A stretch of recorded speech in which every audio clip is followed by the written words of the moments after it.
اور اگر کسی کا دماغ کسی ٹاکسک پیٹرن میں پھنس گیا ہے تو قرآن اور حدیث ہمیں اسے ٹھیک کرنے کے 4 سٹیپس بتاتی ہے، اور یہ اسٹیپ ماڈرن تھیراپی کے کوگنیٹو بیہیویئر تھیراپی اور نیورو پلاسٹیسٹی سے بھی میچ کرتی ہیں، لیکن ان کی روٹس اللہ کے احکامات سے ملتی ہیں۔ اسٹیپ 1 ہے تزکیہ، یعنی پیوریفیکیشن اینڈ ڈیٹاکسنگ۔ جیسے ہم باڈی کو ڈیٹاکس کرتے ہیں اس کا ہمیں مائنڈ کو بھی ڈیٹاکس کرنے کی ضرورت ہوتی ہے۔ تفسیر ابن تیمیہ کہتی ہے جب انسان گناہ یا ٹاکسک بیہیویئر بار بار کرتا ہے تو دل پر ایک کالا دھبا بن جاتا ہے جسے ران کہا جاتا ہے۔ اگر وہ توبہ نہ کرے تو وہ دھبا پھیلتا جاتا ہے۔ تزکیہ کا مطلب ہے ٹاکسک ٹریٹس کو ان لرن کرنا، مطلب ان کو اپنے دماغ سے نکال دینا، جیسے پیپل پلیزنگ ہو گیا، نارسسزم ہو گیا، اینگر ہو گیا، جیلسی ہوگی، یہ اسپریچول ڈیٹاکس ہے۔ پھر اسٹیپ 2 ہوتا ہے توبہ، اسے ہم نیورو پلاسٹیسٹی اینڈ ریوائرنگ بھی کہتے ہیں۔ توبہ سے سوری بولنا نہیں ہے، توبہ کا جو اصل ورڈ ہے وہ توبہ سے نکلا ہے، اور توبہ کا مطلب ہے جیسے واپس آنا یا ریٹرن کرنا۔ سائیکالوجی میں اسے نیورو پلاسٹیسٹی کہتے ہیں، یعنی کہ ایک برا راستہ چھوڑ کر کانشیس ایفرٹ سے دماغ میں ایک نیا ہیلدی پاتھ وے بنانا۔ جب آپ سنسیریٹی سے توبہ کرتے ہیں تو آپ اپنے بیہیویئر چینج کرتے ہیں، تو آپ کو اپنے برین کو فزیکل ریوائر کر رہے ہوتے ہیں۔ سائیکالوجی میں اسے نیورو پلاسٹیسٹی کہتے ہیں، ایک برا راستہ چھوڑ کر کانشیس ایفرٹ سے آپ دماغ میں ایک نیا ہیلدی پاتھ وے بناتے ہیں۔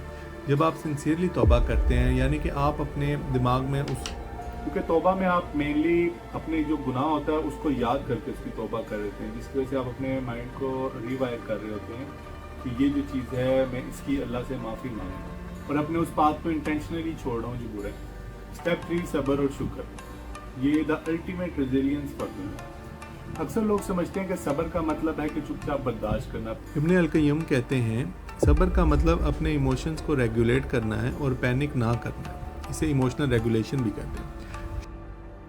اسٹیپ 4 ذکر، دا الٹیمیٹ گراؤنڈنگ ٹیکنیک۔ جو اللہ تعالیٰ فرماتا ہے بے شک اللہ کے ذکر سے دلوں کو سکون ملتا ہے۔ جب آپ شکر ادا کرتے ہیں تو آپ کا جو سٹریس ہارمون ہے وہ ویسے بھی لو ہونا شروع ہو جاتے ہیں۔ قرآن کا فرمولہ ہے اگر شکر کرو گے میں اور دوں گا۔ گریٹیٹیوڈ آپ کا فوکس جو میں نے کھویا سے ہٹا کر جو میرے پاس ہے پر لے آتا ہے، یہی ریزیلینس ہے۔ دماغ پاس کے ریگریٹ اور فیوچر کی انگزائٹی میں پھنسا رہتا ہے، ذکر انسان کو پریزنٹ مومنٹ میں لے کے آتا ہے، یہ الٹیمیٹ مائنڈ فلنس ہے۔ جب آپ سبحان اللہ، الحمدللہ، اللہ اکبر کہتے ہیں تو آپ اپنے نروس سسٹم کو سگنل دے رہے ہوتے ہیں کہ سب ٹھیک ہے۔